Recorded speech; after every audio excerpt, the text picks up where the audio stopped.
গুৱাহাটীত পঞ্চম সদৌ অসম গাটকা ৰাজ্যিক চেম্পিয়নশ্বিপ 2025 120 গৰাকী গাটকা খেলুৱৈৰ ক্ৰীড়া প্ৰদৰ্শন আগন্তুক ফেডাৰেশ্যন নেচনেললৈ অসমৰ খেলুৱৈ বাছনি গুৱাহাটীৰ DTRP ইনডোৰ ষ্টেডিয়াম স্থিত চতুৰ্থ মহলাৰ ট্ৰেইনিং হলত দেওবাৰে অনুষ্ঠিত হয় পঞ্চম সংখ্যক সদৌ অসম গাটকা ৰাজ্যিক চেম্পিয়নশ্বিপ 2025 গাটকা এছ'চিয়েশ্যন অৱ আছামৰ উদ্যোগত আয়োজিত প্ৰতিযোগিতাখনত অংশগ্ৰহণ কৰিছে মুঠ 15খন জিলাই 11 অনুৰ্ধৰ পৰা বিভিন্ন শাখাত মুঠ 120 গৰাকী খেলুৱৈয়ে ক্ৰীড়াংগনত দাঙি ধৰিছে প্ৰদৰ্শন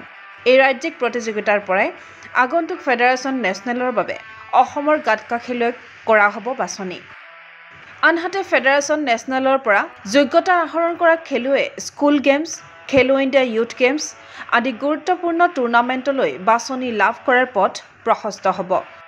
ৰাজ্যিক প্ৰতিযোগিতাখনৰ সন্দৰ্ভত জনালে গাটকা এছ'চিয়েশ্যন অৱ আছামৰ সম্পাদক ৰিজু খানে বৰ্তমান আমাৰ এইটো 5th অল আছাম মানে সিলেকশ্যন কেম্প চলি আছে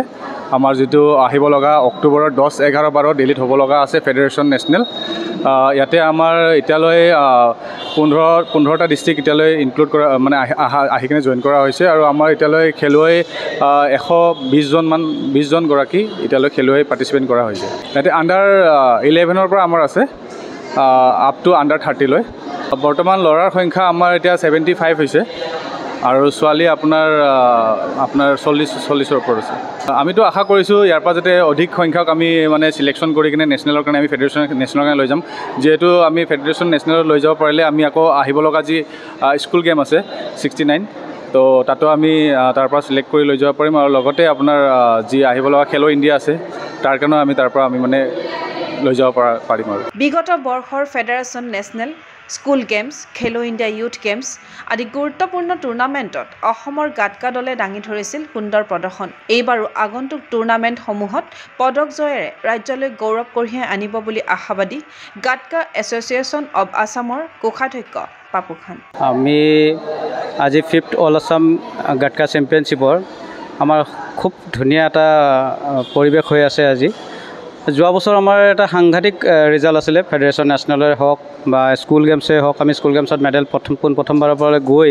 আমি মেডেল আনিবলৈ সক্ষম হৈছিলোঁ আৰু আমি যোৱা কেইবছৰ ধৰি আমি খেলো ইণ্ডিয়াটো গৈ আছোঁ তাতো আমাৰ ভাল পাৰফৰ্মেঞ্চ হৈ চলি আছে গাটকাত আমি আশাবাদী এইবাৰো আমাৰ স্কুল গেমছ আমি ডিচেম্বৰত 2nd উইকত পাঞ্জাৱ আৰু 4th উইকত ছত্তীশগড়ত হ'ব গৈ আছে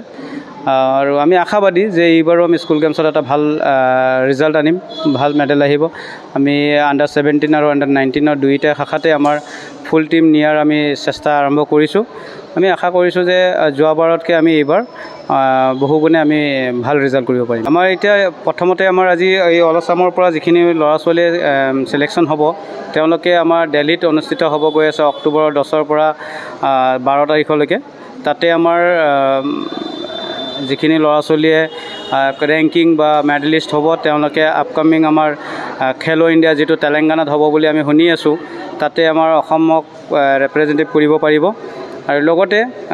আমাৰ নেশ্যনেল গেমছৰো আমাৰ প্ৰিপেৰেশ্যন চলি আছে তো যিটো আমাৰ মেঘালয়ত নেশ্যনেল গেমছ হ'ব 2027ত তাৰো প্ৰিপেৰেশ্যন আমাৰ চলাই আছে গাটকাত আমি আশাবাদী যে আমি খেলো ইণ্ডিয়া স্কুল গেমছ আৰু নেশ্যনেল গেমছত আমি প্ৰতিবাৰৰ দৰে এইবাৰো আমাৰ টিম যাব আৰু আমি এটা ভাল ৰিজাল্ট আনিব পাৰিম ক্ৰীড়া অনুৰাগীৰ আশা এই ৰাজ্যিক প্ৰতিযোগিতাৰ আচলত ধৰি ফেডাৰেশ্যন নেচনেললৈ বাছনি হওক উপযুক্ত খেলুৱৈৰ ৰাজ্যিকৰ পৰাক্ৰমে ৰাষ্ট্ৰীয় স্তৰত জিলিকি উঠক অসমৰ উদিত গাটকা প্ৰতিভা চিন্ময় বৰাৰ প্ৰতিবেদন Gogo sports any physical education বিষয়ত ডিগ্ৰী পাঠ্যক্ৰমৰ কাৰণে অসম তথা উত্তৰ পূৰ্বাঞ্চলৰ প্ৰথমখন শিক্ষানুষ্ঠান অভিৰুচি ইনষ্টিটিউট অৱ ফিজিকেল এডুকেশ্যন